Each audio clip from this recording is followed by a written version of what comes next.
kita masuk di sesi selanjutnya, yaitu kali ini kajian pagi ya, atau renungan pagi.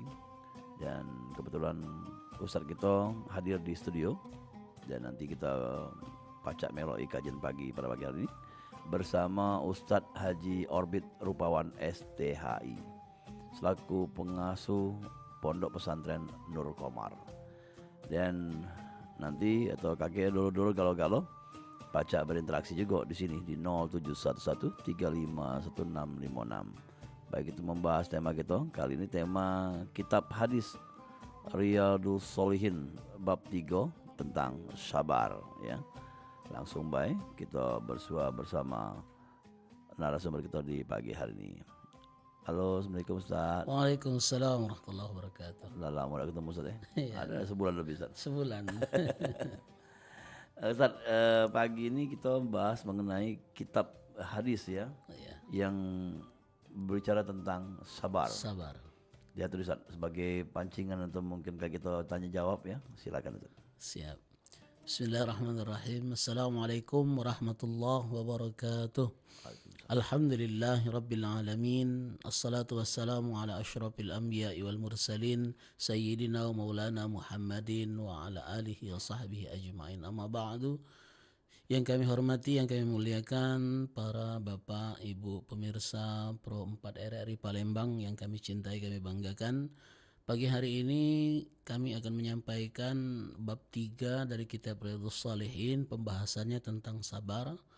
Pertama saya sampaikan hadis yang kedua dari bab ini berbunyi an Abi Sa'id Al-Khudri radhiyallahu an. Diriwayatkan oleh Abu Sa'id, nama aslinya adalah Sa'ad ibn Sinan, tapi kita kenal dengan Sa'id Al-Khudri radhiyallahu anhu. Semoga Allah meridhoinya, berkata, "Anna nasan minal ansari sa'alu Rasulullah sallallahu alaihi wasallam fa'atahum."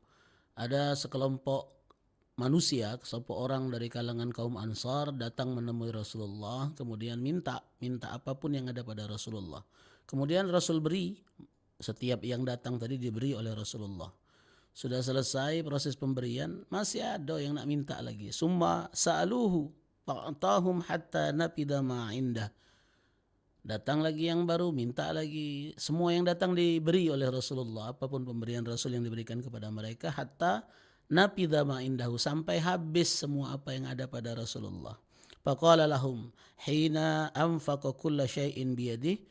Ketika Rasul memberikan menghadiahkan semua apa yang ada di tangannya tadi, saat dia memberikan hadiah tadi, beliau berkata, "Ma yakunu min khairin falan addakhira ankum." Apa yang baik ada pada diriku tidak akan aku sembunyikan, pasti akan aku berikan kepada kalian. Wa may yasta'fif yu'fihullah. Barang siapa yang menahan diri untuk tidak meminta-minta, maka dia akan dicukupkan oleh Allah. Wa may yastaghni yughnihullah. Barang siapa yang merasa cukup dengan dirinya, tidak mau meminta-minta tadi, niscaya akan dikayakan oleh Allah. Wa may yatasabbar yusbirhullah.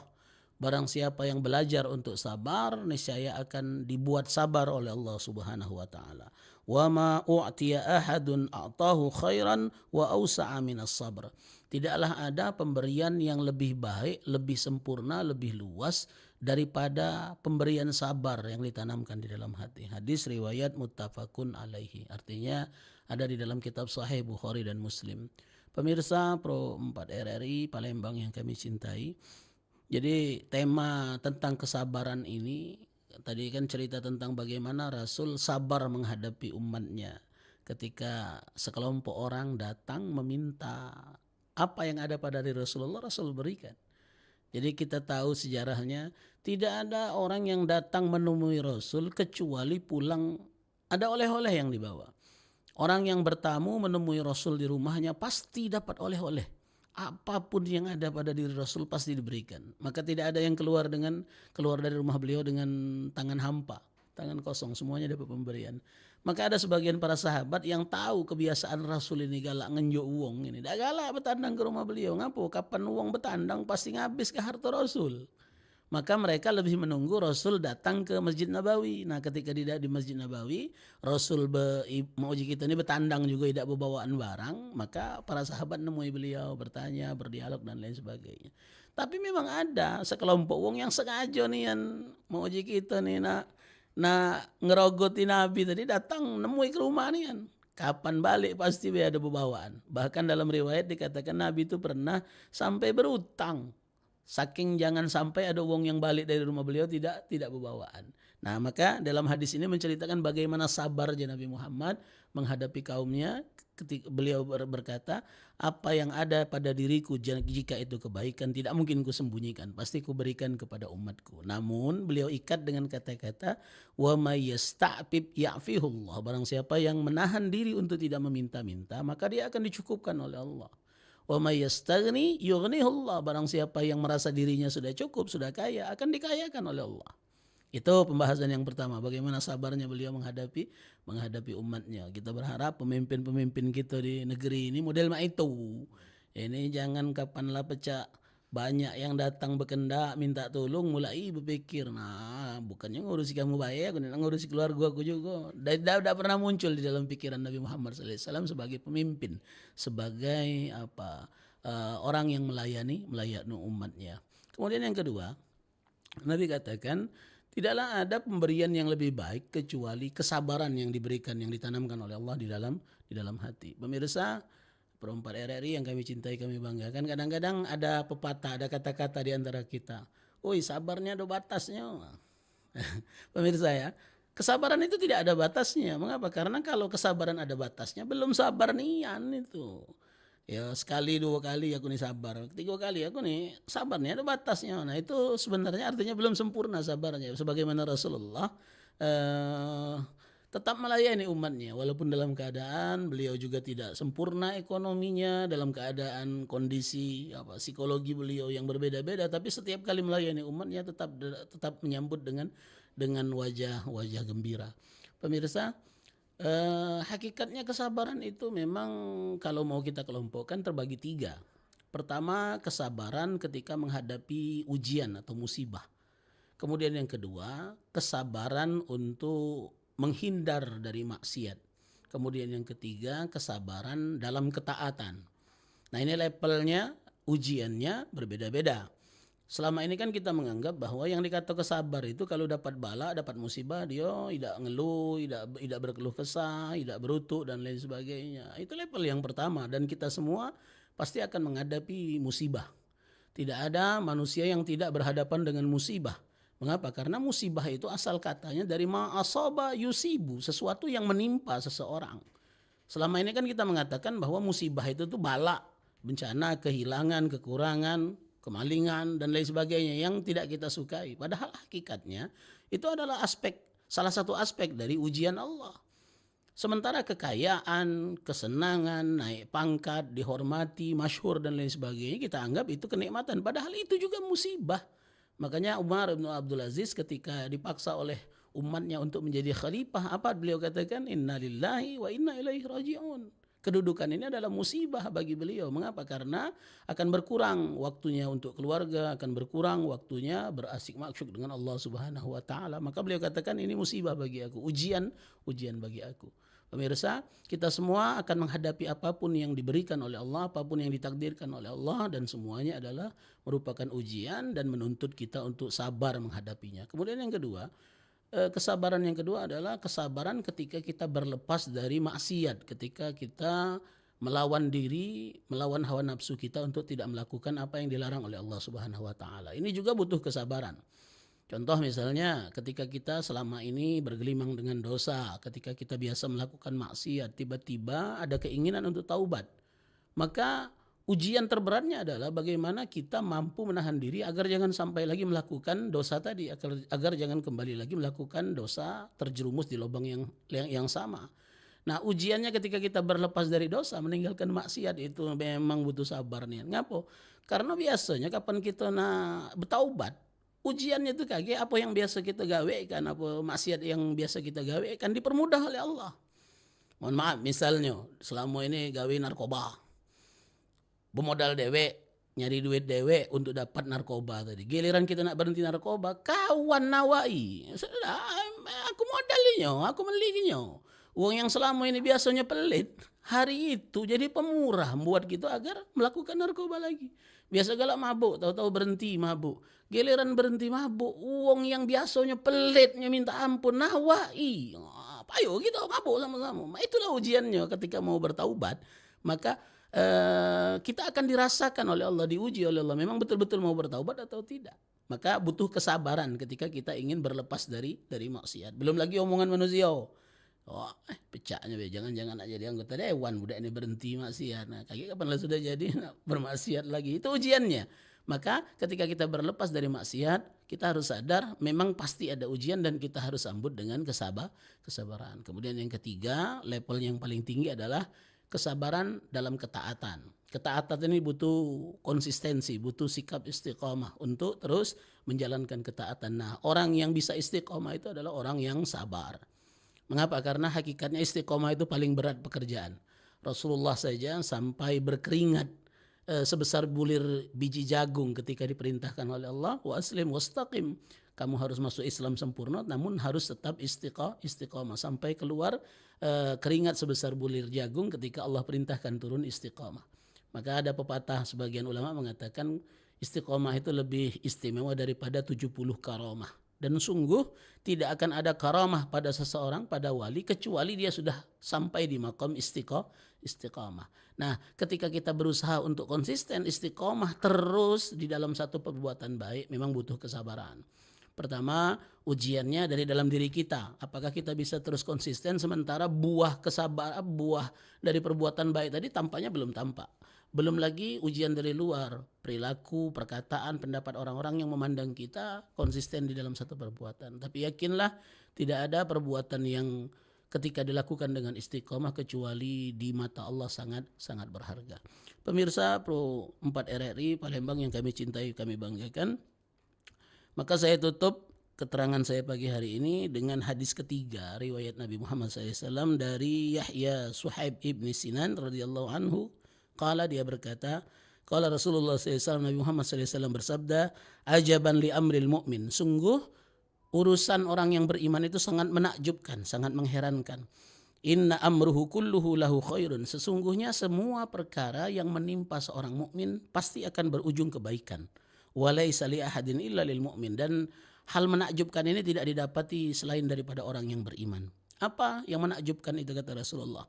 In asabathu sarra syakara fakana khairan lahu. Kalau seandainya dia diuji dengan kesusahan, dengan kesempitan, mohon maaf, ketika dia diuji dengan kelapangan, kemudian dia bersyukur, maka itu akan menjadi kebaikan bagi dia. Wa in asabahu dharra sabara fakana khairan lahu. Namun ketika dia diuji dengan kesempitan atau kesulitan, kemudian dia bersabar terhadap kesempitan dan kesulitan tadi, maka itu juga menjadi baik bagi dirinya. Rasul ingin mengatakan tidak ada apapun yang diujikan oleh Allah kepada orang yang beriman kecuali buahnya, ujungnya adalah kebaikan. Apa? Diuji kelapangan dia bersyukur jadi baik, diuji kesempitan dia bersabar juga jadi baik. Jadi banyak orang yang mampu bersyukur kemudian dengan syukur menyebabkan dia masuk surga, tapi banyak juga orang yang diuji dengan kesusahan, kesempitan, musibah hidup, namun dia bersabar, dengan kesabaran itulah menyebabkan dia dimasukkan ke dalam surganya Allah Subhanahu wa taala. Demikian yang dapat kami sampaikan sebelum kami tutup. Ya. Kalau memang ada interaksi dipersilakan. Interaksi tanya dikit ya. Boleh. Pendengar juga boleh nih, ada beberapa menit ke depan ya, masih kita buka dan lantai pun juga bertanya, dan temanya tentang sabar ya. Dan Ustadz ini dalam konteks dalam bab ini ya, sabar ini dibagi menjadi berapa macam 3. Dan apa saja jenis-jenisnya juga mungkin diulas kembali Ustadz, karena kita pengen tahu juga terus mengapa sabar disebut sebagai bagian dari iman. Baik. Okay. Terima kasih Pak. Jadi saya ulas lagi tadi. Jadi sebagian ulama mengatakan sabar itu menjadi 3 bagian. Yang pertama sabar ketika menghadapi ujian. Ujian itu bisa kesenangan atau kesusahan. Ya. Nah itu kita harus nyambutnya dengan sabar. Kemudian yang kedua sabar ketika berusaha meninggalkan maksiat. Itu juga butuh kesabaran. Kemudian yang ketiga, levelnya yang paling tinggi adalah kesabaran di dalam ketaatan. Karena kesabaran dalam ketaatan membutuhkan konsistensi, dan hanya orang yang sabar yang bisa konsisten itu. Ya itulah ya, pagi-pagi wong belum jago kita lah sibuk ngeruankan radio. Iya. Ada wong yang bangun apa tidak, ada wong Iya, yang ngarep pokoknya. tidak.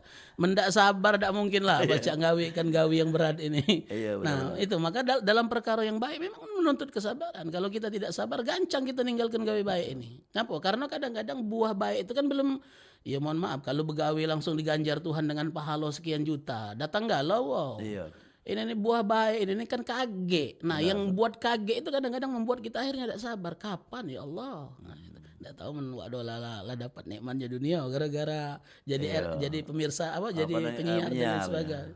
Nah, maksud saya ya banyak cerita wong lama tuh. Kalau semayang itu habis semayang ada duit di bawah sejadah. Semayang enggak lo wong. Benar. Ini masalahnya itu kan ibadah salat ini kan janjinya tuh nanti, nikmatnya tuh nanti. Nah, itu yang kadang-kadang membuat orang tidak sabar. Nah, maka ketika kita mampu beribadah, berbuat baik dengan konsisten, karena sabar kita nunggu yang kaget itu. Nah, itu butuh kesabaran. Benar. Nah, itu jadi tiga level tadi. Pertama, sabar menghadapi musibah.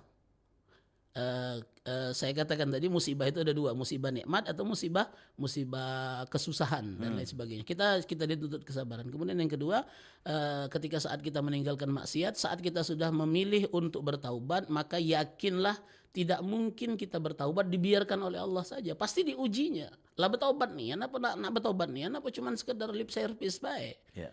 Jadi misal contoh, kita pernah berbuat aniaya, kita pernah berbuat zolim. Ketika mau bertaubat, pasti akan diujikan oleh Allah dengan perbuatan zolim tadi. Kagak ada wong yang nyakiti kita, ada wong yang zolim dengan kita. Ya. Tujuannya apa? Tuhan tuh nak ngenjuk tahu mak mana rasanya dizolimi, agar kita jangan lagi berbuat zolim, mak mana pedihnya.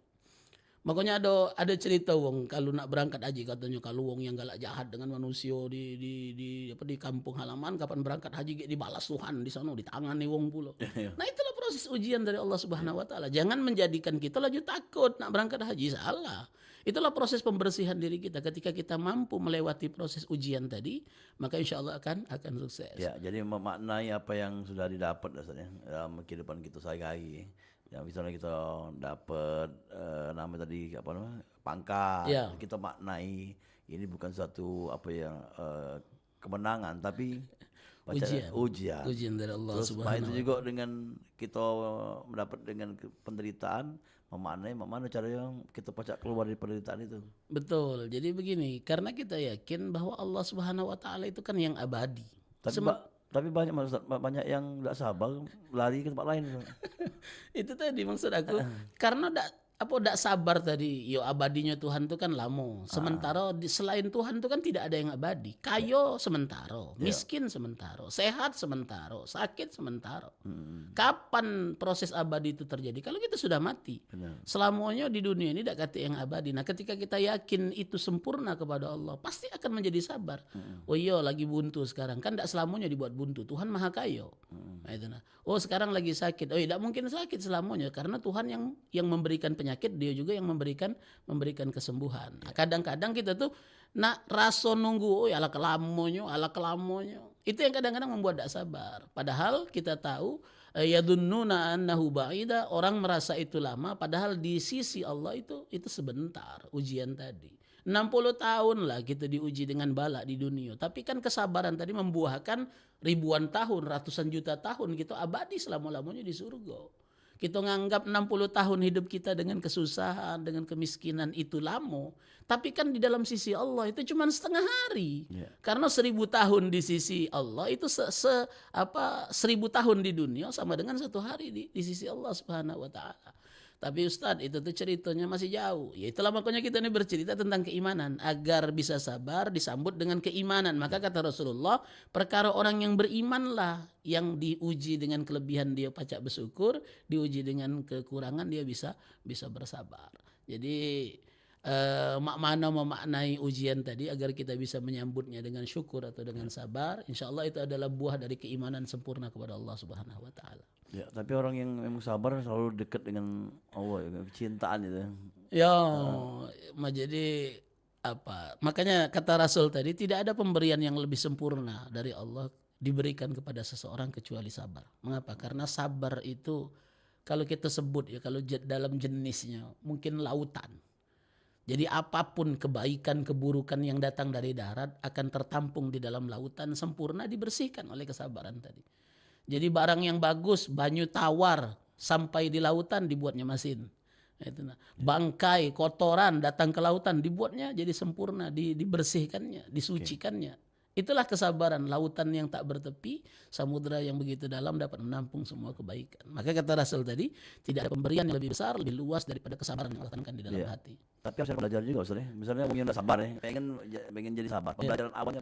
Jadi ketika kita mempraktekkan kesabaran, maka yang harus kita latih adalah hati. Yang pertama hati. Agar ketika menghadapi semua permasalahan, kembalikan urusan kepada Allah Subhanahu wa taala, bahwa hakikatnya ini ujian dari Allah. Yang namanya ujian tuh pemirsa, ujian itu kan artinya kita nak dinaikkan level, nak dinaikkan tingkat. Kalau dari kelas 1 nak naik kelas 2 ada ujiannya, dari kelas 2 nak naik kelas 3 ada ujiannya. Maka ketika kita sedang diuji oleh Allah Subhanahu wa taala, yakinlah Tuhan sedang nak naikkan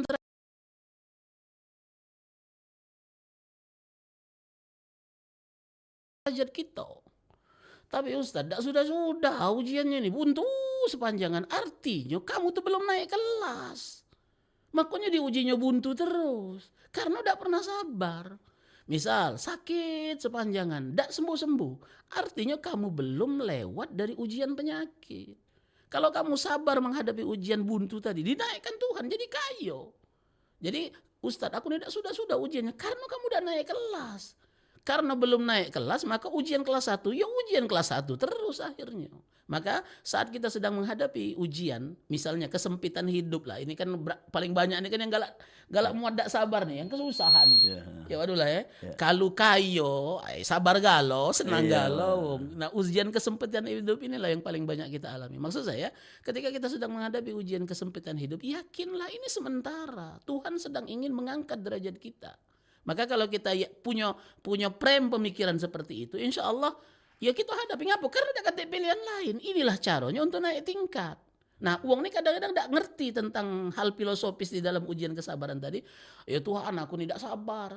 Aku ini pengen cepat. Padahal Allah tahu kita butuh proses kristalisasi pemahaman tentang kesabaran ini, sehingga kita ketika kita sudah dikayakan oleh Allah, sabar inilah yang ngiring. Uang ini kadang-kadang kalau nak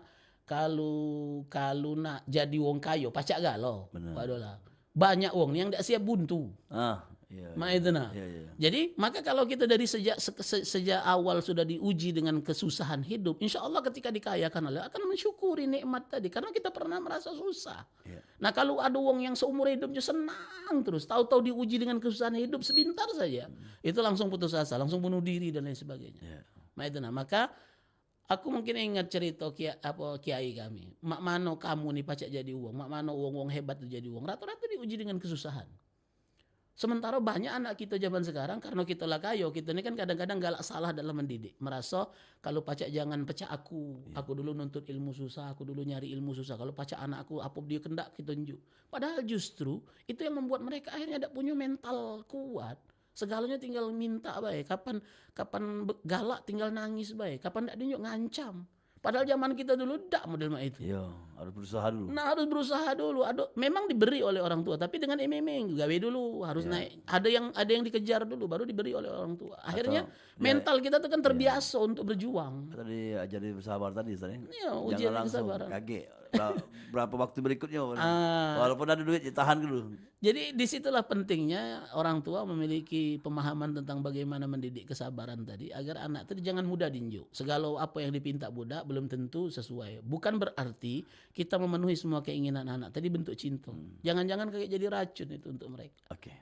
Nah, jadi sudah masuk nih, dan sebagai akhirnya kajian pada pagi ini, silakan untuk penutup dan juga meringkas galau-galau Ustaz yang akan ditutup, silakan. Baiklah pemirsa Pro 4 RRI yang kami cintai, kami banggakan, ada pepatah Arab yang mengatakan as-sabru yu'inu ala kulli syai', bahwa sabar itu dapat membantu semua urusan. Sabar itu dapat menyelesaikan semua urusan. Tidak ada permasalahan di dunia ini yang tidak bisa diselesaikan dengan kesabaran. Karena hakikatnya kesabaran itulah proses resistensi diri kita untuk menahan seberat apapun ujian yang kita hadapi. dan ujian yang kita hadapi tadi pasti akan selesai ketika kita selesaikan dengan kesabaran. Tapi kalau kita tidak sabar, nak gancang tuh lah, nak gancang ini prinsip yang Palembang ini. Nak gancang, nak lemah, nak rumah, nak murah dan lain sebagainya. Padahal itu tidak sesuai dengan hukum alam sunnah Allah Subhanahu wa taala. Maka tidak ada pilihan lain. Kita harus bersabar menghadapi kehidupan ini, insya Allah dengan kesabaran yang sebentar kita jalani di dunia ini akan berbuah nikmat yang berlipat-lipat, berjutaan kali lipat, berupa nikmat di surganya Allah Subhanahu wa taala. Dan kesabaran adalah merupakan ciri di antara orang-orang yang beriman dan tanda-tanda keimanan. Demikian, kami mohon maaf jika ada salah kata, silap apa yang kami sampaikan, mohon maaf. Namun jika ada manfaat, semoga itu menjadi ilmu yang bermanfaat. Billahi taufiq wal hidayah, wabiridhal inayah. Assalamualaikum warahmatullahi wabarakatuh. Waalaikumsalam warahmatullahi wabarakatuh. Terima kasih Ustadz ya sudah memberikan tausiah atau kajian pada pagi ini. Semoga minggu depan kita bisa bersua kembali Ustadz. Amin amin insyaallah. Dan yang pastinya menjadi orang sabar itu susah tapi dicoba. Dan kalau sudah coba ada menjadi hal penting dalam hidup kita, menjadi uang yang baik dan sabar tadi. Insyaallah. Iya. Makasih Ustadz. Assalamualaikum. Waalaikumsalam warahmatullahi wabarakatuh. Ya, Dul Galo-Galo, kita lah PLOI, program acara Hikmah Pagi atau kajian pagi ini bersama Ustadz Haji Orbit Rupawan STHI selaku pengasuh Pondok Pesantren Nurul Komar. Dan Dul Pacar PLOI setiap paginya di Perempat di Palembang, dan tentunya semoga menambah wawasan, mempertebal keimanan kita, juga menjadi orang yang luar biasa. Amin. Di setiap paginya. Ya, assalamualaikum warahmatullahi wabarakatuh dan sampai ketemu di lain kesempatan.